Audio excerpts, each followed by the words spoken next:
নমস্কার দেশবাসী। পাকিস্তান এবং চীনের কার্যকলাপকে দেখে ভারত অনবরত একের পর এক মিসাইলের টেস্ট করছে। সে ভূমি থেকে নিক্ষেপ করা মিসাইল হোক বা ফাইটার জেট থেকে নিক্ষেপ করা মিসাইল হোক বা ভারতীয় নৌসেনার মিসাইলই বা হোক, সব জায়গায় ভারত নিজের প্রস্তুতি পুরো টপ ক্লাস রেখেছে। আর এক্ষেত্রে ডিআরডিও সদ্যই স্মার্ট মিসাইলের সফল পরীক্ষা করে। এর আগে অগ্নি মিসাইলের পরীক্ষা করা হয়। একটা রহস্যময় মিসাইলও ছিল যার ব্যাপারে কারোর কাছেই বেশি ইনফরমেশন ছিল না। তো এইভাবেই অনবরত মিসাইলের পরীক্ষা হয়েই যাচ্ছে, কখনো ভূমি থেকে, কখনো জাহাজ থেকে, কখনো হাওয়া থেকে, তো কখনো সাবমেরিন থেকে। ভারতীয় মিলিটারি আকাশ, ভূমি ও জল তিনটে জায়গাতেই পরমাণু ওয়ারহেডে পরিপূর্ণ হাতিয়ার মোতায়েন করতে চাইছে এবং তখনই গিয়ে পাকিস্তান এবং চীনের পরিকল্পনায় বিরতি আনা যাবে। অন্তত পক্ষে তাদের উপযুক্ত জবাব দেওয়ার ক্ষমতা তো থাকবে।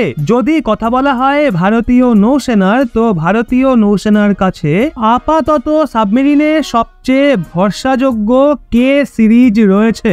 ভারতের কাছে আপাতত K4 সাবমেরিন লঞ্চড ব্যালিস্টিক মিসাইলের ভান্ডার রয়েছে। এর রেঞ্জ 750 থেকে 3500 কিলোমিটার। কিন্তু এখন যখন নৌসেনা নতুন সাবমেরিন বানাচ্ছে, তখন তাতে নতুন মিসাইলেরও প্রয়োজন নিঃসন্দেহে পড়বে। এক্ষেত্রে K5 ও K6 SLBM মিসাইলের প্রয়োজন রয়েছে, যাতে বেশি রেঞ্জ পর্যন্ত হামলা করা যায়। এছাড়া অগ্নি 5 সিরিজের SLBM ব্যবহার করা যেতে পারে। অগ্নি 5 মিসাইলের শক্তি সম্বন্ধে গোটা দুনিয়া মোটামুটি অবগত। এর রেঞ্জে গোটা পাকিস্তান এবং অর্ধেক চীন চলে আসে। যদি এর বেশত্বের কথা বলা হয়, তো এর রেঞ্জ 7 থেকে 8000 কিলোমিটার। এতে একসাথে অনেক ওয়ারহেড লাগানো যেতে পারে। এটা MIRV প্রযুক্তিতে পরিপূর্ণ।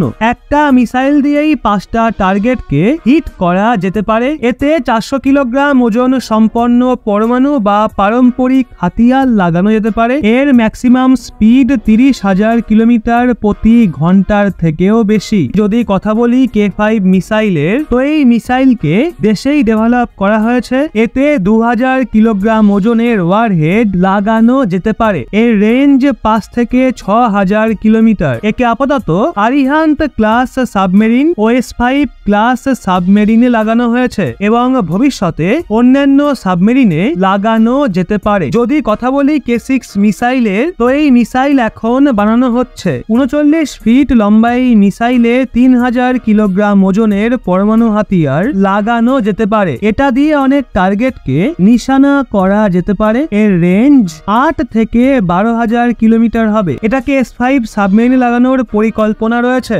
যদিও দেখা হলে প্রতিরক্ষার ক্ষেত্রে ভারত তোড়জোড়ের সঙ্গে নিজেকে প্রস্তুত রাখছে। সীমাতে পাকিস্তান ও চীনের ক্রিয়াকলাপকে দেখে ভারত অনবরত হাতিয়ারের নির্মাণ করছে আর সেই সাথে মিসাইলের পরীক্ষাও করছে। তো বন্ধুরা, খবরটা জেনে আপনাদের কেমন লাগলো সেটা কমেন্টে অবশ্যই লিখুন এবং একজন ভারতীয় হিসেবে গর্বিত হলে ভিডিওটা লাইক করে আপনার বন্ধু বান্ধবদেরকেও শেয়ার করুন।